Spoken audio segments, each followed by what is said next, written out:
I'm kind of concerned with your position on national service funding.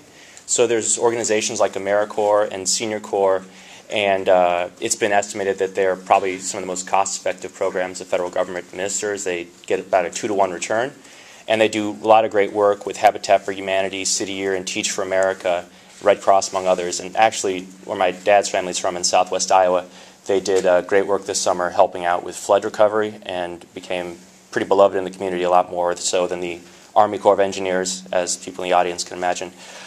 So I was just wondering what your position on that was, and if you think national service is a great way to harness the energy of my generation and our rapidly aging population. Okay, so you're talking about compulsory national service? No, not compulsory.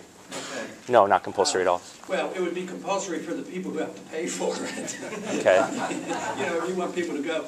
And they're probably the least, they're not nearly as dangerous as the promoters of war, and I imagine you are more interested in peace and trying to change things.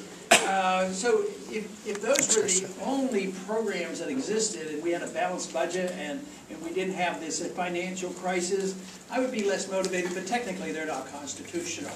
But what you have to think about, and I'll give you a challenge, is would all that stuff disappear? Would our outreach disappear if all of a sudden we were a richer country and more prosperous? See, I don't want to isolate ourselves. I want to be very much engaged. And I don't think barriers and tariffs and sanctions are the way to do it. I want us to be wealthy and free and prosperous, and I want travel and exchange of ideas. And I think you could have more of that by doing it more in a voluntary way. As soon as compulsion comes in, that means you got to get the money from somebody.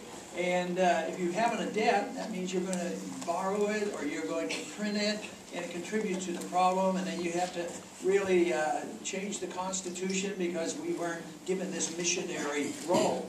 But I think that we are such a generous nation, so some of these many things that you would like to get done, if we're a wealthy nation, we might do a much better job at it rather than a poorer job. So I think that's why peace and prosperity should be the #1 goal, and the protection of liberty, and allowing people to do that, because right now those programs, which would be a lot less harmful, they will also be jeopardized. If you have the runaway inflation and the financial crisis, everything suffers. So I would suggest that your goals could be met just as easily, if not a lot easier, in a free market, healthy economy. Thank you very much. Thank you, sir.